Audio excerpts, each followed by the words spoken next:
I remember the exact moment I should have known. Sunday dinner at Mom and Dad's, 3 weeks ago. Claire laughed at something Ethan said, not her usual polite chuckle, but this breathless, genuine sound I hadn't heard in years. I was cutting into my pot roast when it happened, and the knife slipped slightly in my grip. The laugh lasted maybe 3 seconds, long enough for me to glance up and see her face transformed, animated in a way that made my chest tighten. She was looking at my brother like he'd just told her the funniest joke in the world. All he'd done was make some stupid comment about Dad's tie looking like a dead fish. I went back to my food, told myself it was nothing.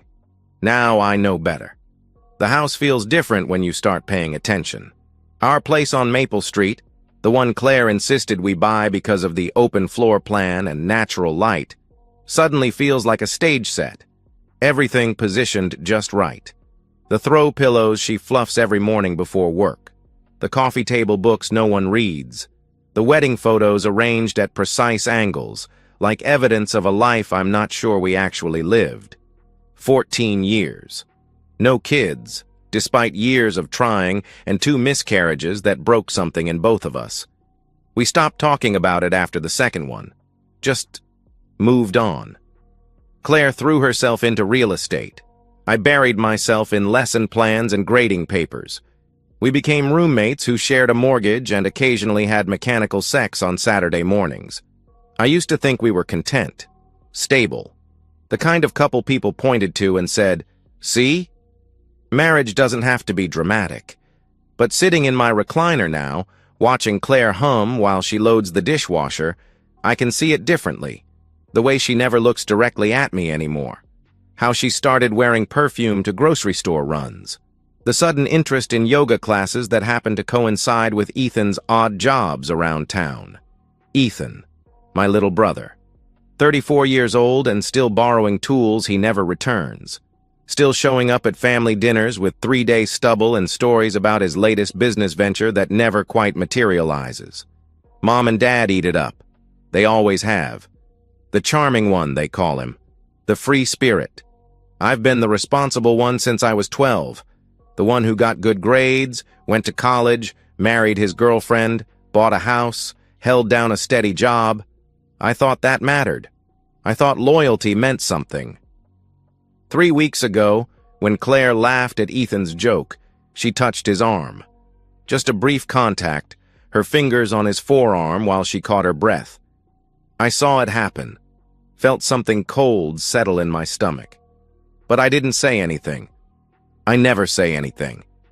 Tonight, Claire is telling me about her day while she wipes down counters that are already clean. A difficult client. A showing that went well. Her voice has that practiced quality, like she's reading from a script. I make appropriate sounds. Nod at the right moments. She's wearing the blue dress I bought her for our anniversary, the one she said made her feel beautiful.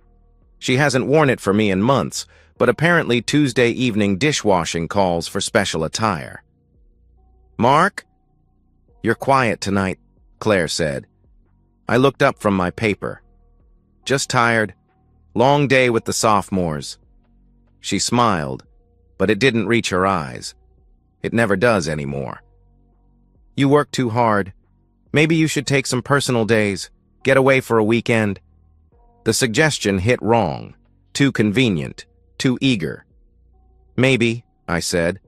"We could go somewhere together, like we used to." Something flickered across her face. Guilt? Irritation? It was gone before I could read it clearly. "Oh, you know how crazy things are with spring listings. Rain check?" she replied. Rain check. For 14 years, everything's been a rain check with Claire. I folded my paper and headed upstairs. She called goodnight from the kitchen, but her voice sounded relieved, like she was glad I was leaving her alone. In our bedroom, I sat on the edge of the bed we've shared for 8 years and tried to remember the last time we had a real conversation. Not logistics about bills or schedules or whose turn it is to call the plumber. An actual conversation about thoughts, feelings, dreams. I can't. The sad part is, I've been defending this marriage to myself for so long that I've forgotten what I'm defending. Claire and I don't fight because we don't care enough to fight. We don't have passion because passion requires vulnerability, and we haven't been vulnerable with each other in years. But that laugh, that genuine, surprised, delighted laugh she gave my brother, that was vulnerability. That was real. I just wasn't the one who earned it. The message comes while I'm making breakfast. Tuesday morning, 7:23 a.m. Claire's in the shower, and her phone lights up on the kitchen counter where she left it charging. The screen shows a preview of a text from E. Same time tomorrow? I stare at those 4 words while the coffee maker gurgles behind me. Such a simple message. Innocent even, if you don't know the context. But I know Ethan's number by heart. I've been calling it since he got his first cell phone in high school, usually to bail him out of some mess or another. The screen goes dark. I keep stirring scrambled eggs that no longer smell appetizing. Claire comes downstairs actually humming, while she towel dries her hair. She's wearing a new blouse I haven't seen before, navy blue silk that costs more than I spend on clothes in 3 months. "Morning, hun," she said, kissing my cheek in that automatic way married people do. Her lips felt cold. She reached for her phone without looking at me, glanced at the screen, and I watched her face carefully. Nothing. No reaction. Just the same pleasant, distant expression she wears when checking weather or email. "Anything important?" I asked. "Just work stuff," she replied. She slipped the phone into her purse and smiled. "You're up early today." "I'm up early every day. Have been for years." But I didn't correct her. After she left for the office, I sat in the kitchen surrounded by the remnants of our perfectly normal morning. Coffee cups in the sink, her toast crumbs on the counter, the faint scent of her perfume still hanging in the air. Same time tomorrow? I've never been good with technology, but 14 years of teaching high school has taught me a few things about digital footprints. Kids think deleting messages makes them disappear. They don't understand about cloud backups and data recovery. Neither, apparently, does my wife. I went upstairs to our bedroom and found Claire's old iPad in the nightstand drawer. She uses it sometimes for real estate presentations. More importantly, it's linked to her iCloud account. Her text messages sync automatically. The device took forever to wake up. My hands were shaking slightly as I navigated to messages. There was the conversation with E. The most recent entry. Same time tomorrow? I scrolled up. Last night was incredible. Can't stop thinking about your hands. Mark's at that faculty meeting until 9. Come over. I keep replaying what you did to me in your truck. God, Mark would lose his mind if he knew. You're so much better than him at everything. He has no idea what he's missing. The messages went back weeks, maybe months. I stopped reading after I saw my name mentioned 3 more times, each reference like a small knife between my ribs. There were voice messages, too. I pressed play on one, Claire's voice breathy and low. "I can't believe we're doing this, but I don't want to stop. You make me feel alive again." I set the iPad down and walked to the bathroom, splashed cold water on my face, looked at myself in the mirror. Same brown hair, same tired eyes, same unremarkable face I've seen every morning for 38 years. You're so much better than him at everything. The thing is, Ethan probably is better than me at most things. He's always been funnier, more charming, more spontaneous.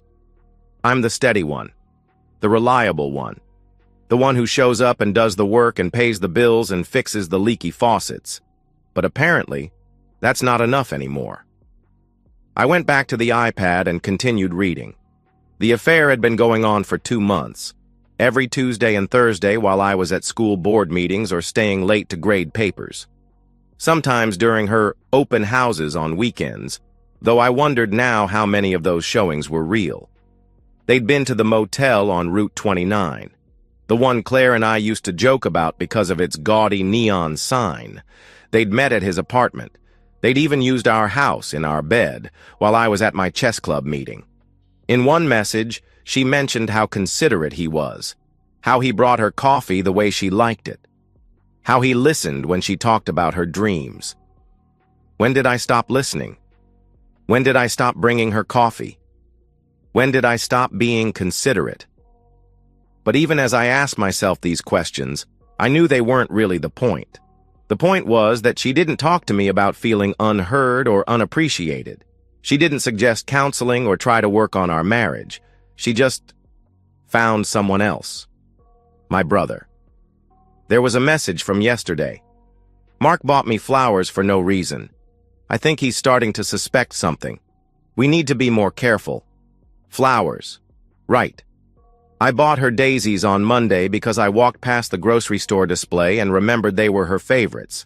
I thought I was being romantic. Turns out I was being inconvenient.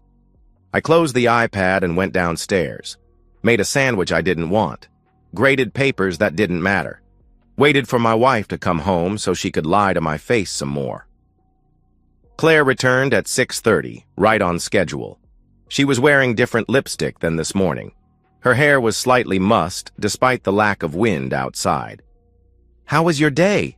I asked, because that's what married people do. "Busy. Showed 3 houses. I think the Johnson listing might get an offer," she replied. She kicked off her heels and padded to the kitchen. "What about you?" "Parent conferences until 5. The usual." She nodded absently while looking through mail. We could have been reading from a script. This same conversation, these same bland exchanges, for months now while she was f***ing my brother and laughing about what a clueless husband I am. After dinner, Claire settled on the couch with her laptop. "Working on a presentation," she explained. But I could see the reflection in the window behind her. She was texting someone. Her face was soft, animated, happy. I wondered if she ever looked that happy texting me. The breathing thing started tonight. Short, shallow breaths like the air in our house had gotten thinner, like something was using up all the oxygen. I knew exactly what that something was. I drove to my parents' house Wednesday afternoon with one purpose: to tell them what their youngest son had done to their eldest. What I expected was outrage on my behalf. Shock. Maybe even the kind of righteous anger that would make Dad slam his coffee mug down and storm over to Ethan's apartment. What I got was silence. Mom looked down at her kitchen table when I finished talking. Dad shifted in his chair and cleared his throat like he was preparing to deliver bad news instead of receiving it. "Mark," Dad said finally, his voice careful. "Ethan's your brother. These things happen in families. It's not like it was some stranger." The words hit me like cold water. These things happen. As if adultery was just a minor family squabble. As if 14 years of marriage meant nothing. As if I was overreacting to a betrayal that barely registered as noteworthy. "These things happen?" My voice came out flat. "Dad, he's sleeping with my wife. In my house. In my bed." Mom finally looked up, her eyes rimmed with something that might have been guilt. "Honey, we know you're upset." "You know." The words slipped out before I could stop them. "You know?" The silence stretched until it became an answer. "How long?" I asked. Dad ran a hand through his gray hair. "Mark, it's complicated." "How long?" "Since Christmas," Mom whispered. Claire mentioned they'd been talking, working through some problems. Working through problems. That's what they called it. My wife complaining about our marriage to my parents while planning to f*** my brother, and everyone deciding the best course of action was to keep me in the dark. "She's been coming here," I said. It wasn't a question. "Those weekend open houses when she said she couldn't make family dinner. She was here. With him." Mom nodded miserably. "We thought maybe if they talked it out." "Talked it out?" I stood up so fast my chair scraped against the floor. "They weren't talking, Mom. They were planning. Planning how to humiliate me while I sat here eating your pot roast and asking why Claire was too busy to join us." "Mark, calm down," Dad said. He was using his stern voice, the one that made me shrink when I was 8 years old. It didn't work anymore. "Don't tell me to calm down. You chose him. You all chose him." It's not about choosing sides, Mom protested. It's about family. I'm family too. The words came out louder than I intended. I'm your son too. But apparently that doesn't matter when your favorite boy wants something that belongs to me.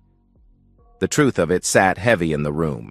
Ethan had always been their favorite, the charming one, the one who made them laugh at family dinners while I sat quietly and ate my food and tried not to feel invisible. Where is he? I asked. Mark, don't do anything stupid, Dad began. Where is he? Dad sighed. Upstairs. But I was already moving toward the staircase. Behind me, I heard Mom calling my name, but it sounded distant and unimportant. I found him in the kitchen, coming down the back stairs with a protein shake in his hand. He was wearing gym clothes and that easy smile that had gotten him out of trouble his whole life. When he saw me, the smile didn't falter. Hey, Mark. Mom said you stopped by, he said. He took a sip of his shake like this was a normal family visit. Like he hadn't been f***ing my wife 24 hours ago. We need to talk. Sure. He leaned against the counter, completely relaxed. What's up? What's up? Like I was there to discuss weekend plans or ask him to help me move furniture. Claire, I said. Now the smile shifted slightly, became more careful. What about Claire? You know what about Claire? He shrugged, and that casual gesture, that complete lack of shame or guilt, or even basic acknowledgement of what he'd done, broke something inside me. It just happened, Mark. These things. That was as far as he got before my fist connected with his jaw. I'd never hit anyone in my life. Never been in a fight, never thrown a punch, never even raised my voice in anger. But 38 years of being the good son, the reliable brother, the steady husband, all of it exploded in one moment of perfect clarity. Ethan staggered backward, his protein shake flying across the kitchen floor. His hand went to his mouth, came away bloody. Jesus Christ, Mark, he shouted. Behind me, Mom screamed. Dad started saying something about calling the police. But I wasn't listening anymore. I was looking at my brother, really looking at him for the first time in years. He wasn't charming. He was selfish. He wasn't free-spirited. He was lazy. He wasn't lovable. He was a parasite who took what didn't belong to him because he'd never had to work for anything in his life. And everyone had protected him.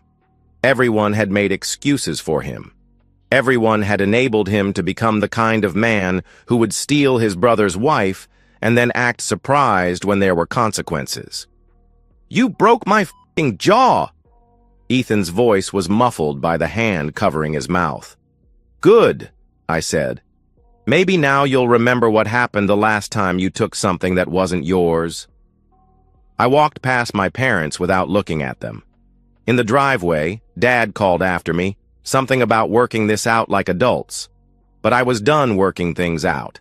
I was done being the adult in a family that treated me like a child. The steady one had just become unpredictable, and it felt fantastic. I drove for 3 hours without going anywhere specific. Past the high school where I'd taught for 12 years, past the diner where Claire and I had our first date, past the motel where she'd been meeting my brother every Tuesday and Thursday. My phone rang constantly. Claire, Mom, Dad. I didn't answer. Couldn't think of a single thing any of them could say that would matter now. Eventually, I ended up at Riverside Park, sitting on a bench overlooking the James River. It was the same bench where I'd proposed to Claire 8 years ago. I remembered thinking then that we were building something solid together, something that would last. I was wrong about a lot of things. My phone buzzed again. This time it was a text from Claire. Where are you?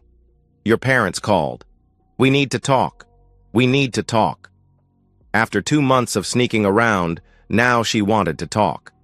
I thought about the voice message I'd heard this morning. You make me feel alive again. The implication being that I made her feel dead. That our marriage was something to be endured rather than enjoyed.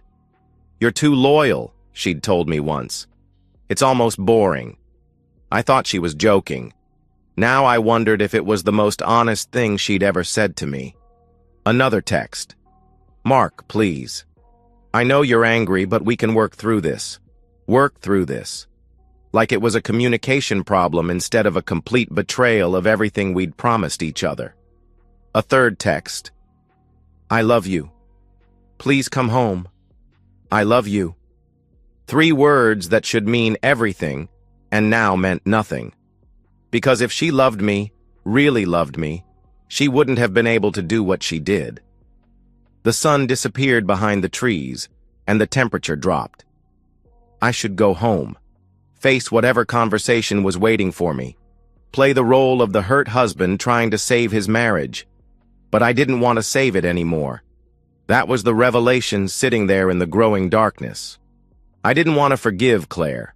I didn't want to work through our problems. I didn't want to pretend that what happened was some kind of mistake we could recover from. I wanted to be done. I drove home slowly, taking the long way through neighborhoods I'd lived in for 8 years but never really seen. The houses looked different in the dark, bigger, more mysterious, like they belonged to other people living other lives. Our house was lit up when I pulled into the driveway, every window glowing, like Claire was trying to signal that life went on as normal.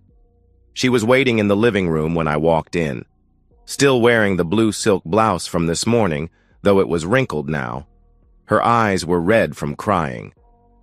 "Thank God," she said, standing up. "I was so worried. Your parents said—" "I know what my parents said." She stopped moving toward me.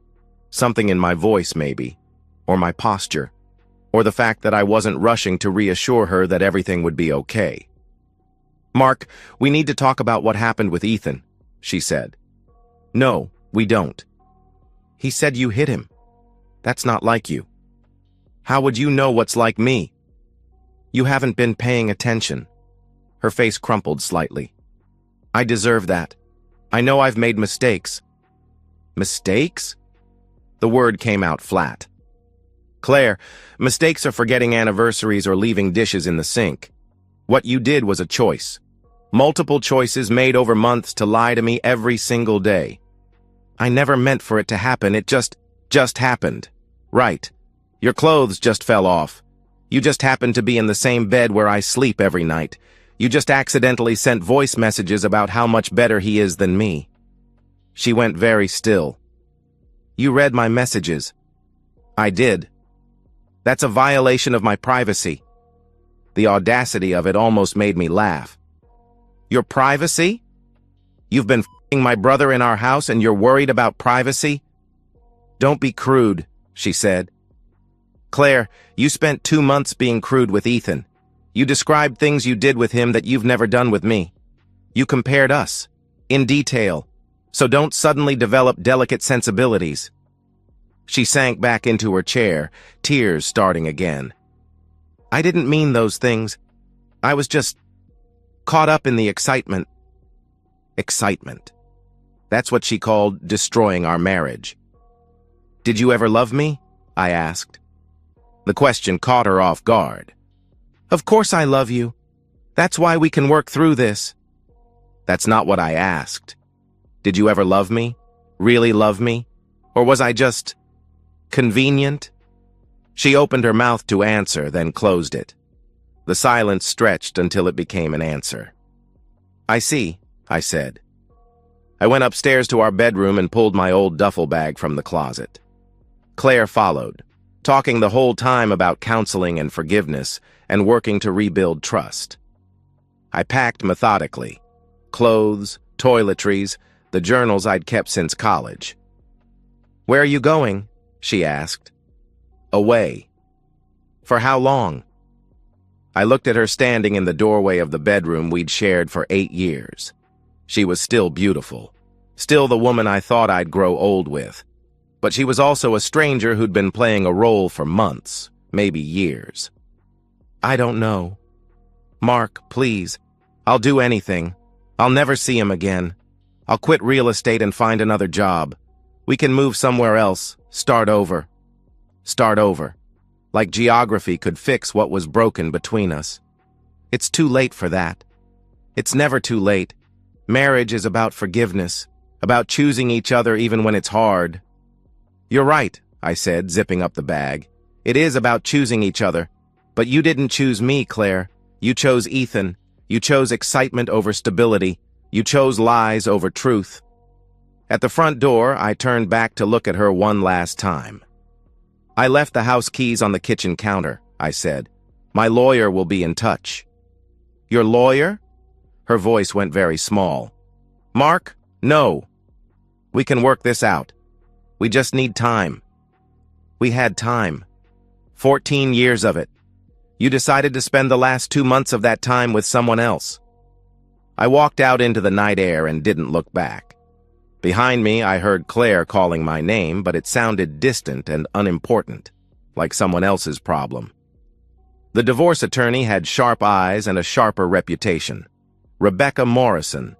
Her office overlooked downtown Richmond, all glass and steel that made you feel like you were floating above the messy lives of ordinary people. Mr. Ellison, she said, reviewing the documents I'd brought. This is quite thorough.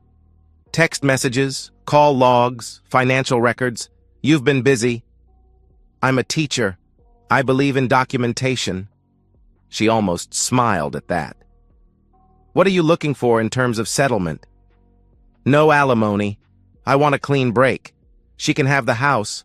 I don't want it anymore. Just my retirement account and half the other assets. That's generous considering the circumstances. I don't want her money. I want her gone. Rebecca nodded and made notes. Virginia is a no-fault state, but adultery can still influence property division and spousal support. With this evidence, we can certainly ensure you won't be paying alimony. Good. I'll file the papers this afternoon. Your wife will be served within 48 hours. After the lawyer, I sat in my truck across from Claire's real estate office and composed an email to her broker. Mr. Chen, I thought you should be aware that one of your agents has been conducting personal business during work hours. Please see attached screenshots showing romantic text messages sent from company devices during showings and office time. Respectfully, Mark Ellison. I attached 3 screenshots, just enough to create problems without opening myself to legal issues, and hit send. Next stop, the bank. I removed my parents from my emergency contacts and updated my beneficiary information. At home, my temporary apartment across town, I updated my will, removed family as executors, changed passwords on every account I could think of. The administrative nature of divorce was oddly comforting. Each form completed, each signature notarized, each loose end tied up, brought me closer to freedom from people who never deserved my loyalty in the first place. My phone rang constantly. I didn't answer. After the 3rd voicemail from my mother, I listened to one. Mark, honey, please call me back. I know you're angry, but family is family. We can work through this. Ethan feels terrible about what happened. He wants to apologize. Ethan feels terrible. Not about destroying my marriage, but about getting punched for it. I deleted the message without listening to the others. Tuesday afternoon, Claire showed up at my apartment. I watched through the window as she sat in her car for 10 minutes, gathering courage. When she finally knocked, I opened the door but didn't invite her in. The divorce papers, she said. Mark, this is insane. You can't just throw away 14 years. I'm not throwing them away. You already did that. 1 mistake. 2 months of mistakes. Hundreds of lies. Thousands of opportunities to stop and remember you were married. Her eyes filled with tears. I know I hurt you. I know I was wrong. But this is extreme. Divorce? We can go to counseling. We can work through this. Claire, I need you to understand something. This isn't a negotiation. This isn't a temporary separation while I cool down. This is over. Permanently. But I love you, she protested. No, you don't. You love the idea of me. The steady income, the predictable schedule, the husband who never questions where you go or what you do. But you don't love me. I closed the door while she was still talking. Through the window, I watched her sit in her car for another 20 minutes, probably calling Ethan or my parents to complain about my unreasonableness. Wednesday evening, my mother showed up. I almost didn't answer the door, but curiosity got the better of me. "Mark, this has gone far enough," she said. She was using her disappointed mother voice, the one that used to make me apologize even when I hadn't done anything wrong. "Has it? You can't just cut off your entire family over this. Ethan made a mistake." "Stop." I held up a hand. "You had a choice when you found out about the affair. You could have told me, protected me, shown loyalty to the son who's never caused you a moment's trouble. Instead, you chose to protect Ethan." "We were trying to protect everyone," she began. "You were protecting your favorite son at my expense, just like you've done our entire lives." Her face went white. "That's not true." "Isn't it? Who did you call when Ethan got arrested for drunk driving? Me. Who bailed him out? Me. Who paid his credit card debt when he couldn't find work? Me. And when he decided to destroy my marriage, who did you support? Him. You're being dramatic." "I'm being honest, and the truth is, I don't want to be part of a family that values charm over character." She tried to hug me. I stepped back. "Don't," I said. "You made your choice. Now live with it." She left crying, and I felt nothing. No guilt, no regret, no sadness. Just relief that the conversation was over. Thursday, my principal called about my resignation letter. I explained the situation in clinical terms: divorce, family issues, need for a fresh start. "I'm sorry to hear that, Doctor," Williams said, "but you're one of our best teachers. Are you sure you want to transfer?" "I'm sure. I've already applied for positions in other districts." Friday afternoon, I got a text from an unknown number. When I opened it, it was a selfie of Ethan with his jaw wired shut, holding a sign that said, "Sorry." I deleted it without responding. Claire called one more time. I answered. "Mark, please, just tell me what I can do to fix this," she pleaded. "Nothing," I said. "There's nothing you can do. There has to be something, some way to earn your forgiveness." "Claire, you don't get to say sorry now. You had 2 months to choose me over him. You chose to keep lying instead." "But I'm choosing you now." "No, you're choosing to avoid consequences. There's a difference." The line went quiet for a long moment. "I never meant for this to happen," she said finally. "Yes, you did. Maybe not consciously at first, but every time you texted him back, every time you met him somewhere, every time you looked me in the eye and lied about where you'd been, those were choices. You meant all of it." I hung up and turned off my phone. 6 months later, I was sitting in my classroom in Harrisonburg, grading essays about the Revolutionary War while snow fell outside my window. The school was smaller than my old one, the students more engaged, the administration less political. I taught 5 sections of American history and sponsored the chess club. It was a good life. Quiet, but good. My apartment was Spartan: a couch, a bed, bookshelves, and not much else. No photos, no mementos, nothing that connected me to the life I used to live. I ate dinner alone, graded papers alone, watched old movies alone. Some people might call it lonely. I called it peaceful. The divorce was finalized 3 months ago. Claire got the house just like I wanted. She also got the debt that came with it. Apparently, real estate wasn't as lucrative as she'd pretended. I heard through my former colleague that she had to take a job with a different agency after the personal conduct issues at her old firm. I didn't feel sorry for her. Ethan left Virginia. Someone told someone who told someone that he moved to Florida, though I didn't know if that was true. I didn't care if it was true. My parents tried calling for weeks after I moved. I never answered. Eventually, the calls stopped. 2 months ago, my mother had some kind of health scare. A neighbor mentioned it to my former principal, who mentioned it to a teacher who thought I should know. I didn't call. I didn't visit. I didn't send flowers. They weren't my emergency contact anymore. They lost that privilege when they chose to enable my betrayal instead of preventing it. The hardest part wasn't the loneliness. It was the way other people reacted when they found out I had no family. The pitying looks, the careful questions about holidays and birthdays. They didn't understand that cutting them off wasn't a punishment. It was self-preservation. You can't trust people who've proven they'll sacrifice you for someone else's convenience. You can't love people who think your pain matters less than their comfort. Tonight, like most nights, I sat at my desk and graded papers until my eyes got tired. Then I made a simple dinner and read until bedtime.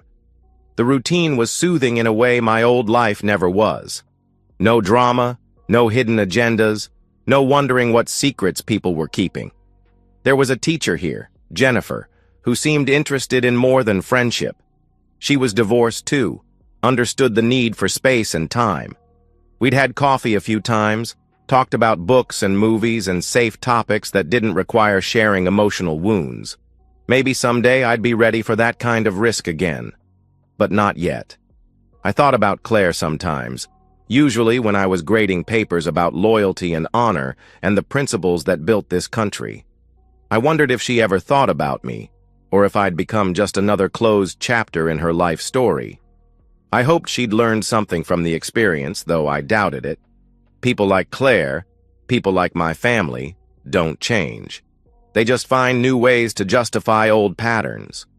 The snow was getting heavier outside. Tomorrow would probably be a snow day, which meant I could spend Saturday reading instead of grading. Small pleasures, but real ones. My phone buzzed with a text from an unknown number. For a moment, my pulse quickened. Old habits die hard. But it was just Jennifer, asking if I wanted to see a movie this weekend.